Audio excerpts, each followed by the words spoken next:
भारत की पावन भूमि पर कई संत महात्मा अवतारित हुए हैं, जिन्होंने धर्म से विमुख सामान्य मनुष्य में अध्यात्म की चेतना उजागर करके उनका नाता ईश्वर से जोड़ा है।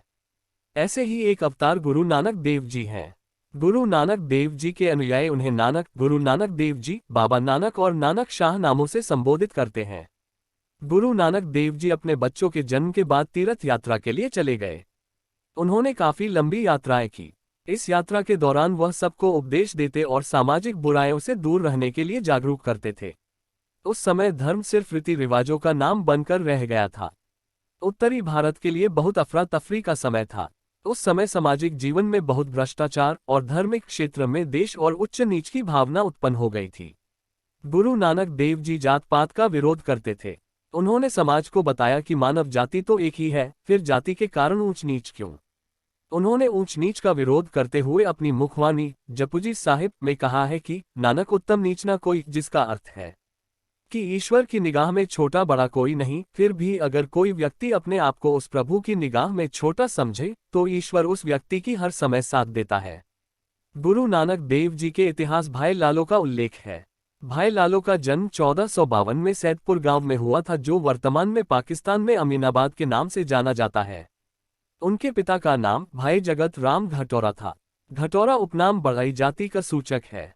भाई लालो ईमानदारी और कर्मठता के प्रतीक थे। श्री गुरु नानक देव जी परमात्मिक ज्ञान के प्रसार के लिए पहली प्रचार यात्रा पहली उदासी पर निकले।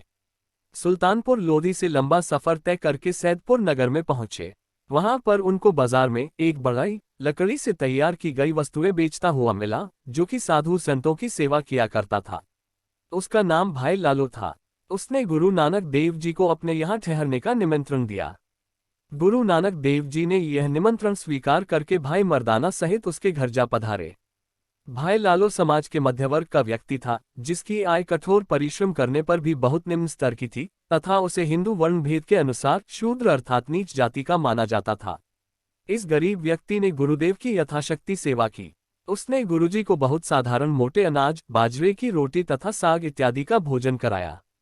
गुरु जी के परम सेवक भाई मर्दाना जी को इस रूखे सूखे पकवानों खाकर स्वादिष्ट व्यंजनों जैसा आनंद मिला।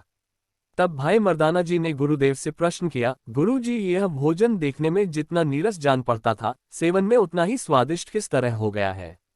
तब गुरुदेव ने भाई मर्दाना जी को उत्तर दिया, मर्दाना जी, भाई लालो जी के हृदय में प्रेम है। यह कठोर परिश्रम से उपजीविका अर्जित करते हैं, जिस कारण उसमें प्रभु कृपा की बरकत पड़ी हुई है।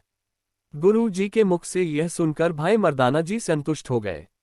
गुरु जी भाई लालो के यहाँ रहने लगे। उस समय किसी ऊंचे कुल के पुरुष का किसी शूद्र के घर में ठहरना और उसके घर का भोजन खाना बहुत बुरा समझा जाता था। पर गुरु जी इन बातों को नहीं मानते थे, इसलिए गुरु जी ने इस बात की कोई परवाह नहीं की। कुछ दिनों बाद उसी नगर के बहुत बड़े धनवान जागीरदार मलिक भागो ने ब्रह्मभोज नाम का बड़ा भारी यज्ञ किया और नगर के सब साधुओं और फकीरों को निमंत्रण दिया। गुरु नानक देव जी को भी निमंत्रण दिया गया। इस यज्ञ में जबरदस्ती गरीब किसानों के घरों से गेहूं, चावल आदि का संग्रह किया गया था। इसी प्रकार और गरीब लोगों से भी नाना प्रकार की सामग्री इकट्ठी की गई थी, परंतु नाम मलिक भागो का था, इसलिए गुरु जी ने यज्ञ में जाने से अस्वीकार कर दिया। गुरु जी को जब मजबूर करके यज्ञ स्थान में ले गए और अभिमानी मलिक भागो ने गुरु जी को कहा, ब्रह्म भोज में क्यों नहीं आए आप, जबकि सब मतों के साधु भोजन खाकर गए हैं। यज्ञ का पूरी हलवा छोड़कर एक शूद्र के सूखे टुकड़े चबा रहे हो आप।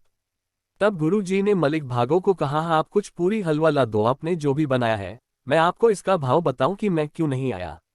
उधर गुरु जी ने भाई लालो के घर का सूखा टुकड़ा मंगवा लिया।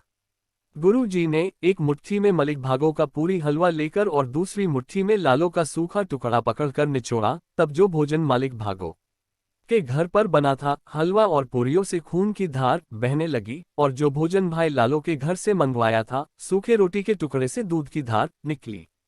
वहां पर मौजूद हजारों लोग इस दृश्य को देखकर दंग रह गए। तब गुरु जी ने कहा, भाइयों, यह है धर्म की कमाई जिनसे दूध की धारें निकली हैं, और यह है पाप की कमाई जिसमें से खून की धारें निकल रही है। इसके बाद वह मलिक भागो गुरु जी के चरणों में लिपट गया और रोने लगा। गुरु जी हाथ जोड़कर पहले किए गए पापों का प्रायश्चित करके माफी मांगने लगा। इस तरह गुरु नानक देव जी ने मलिक भागो के जीवन को संवार दिया और वह धर्म की कमाई करने लगा।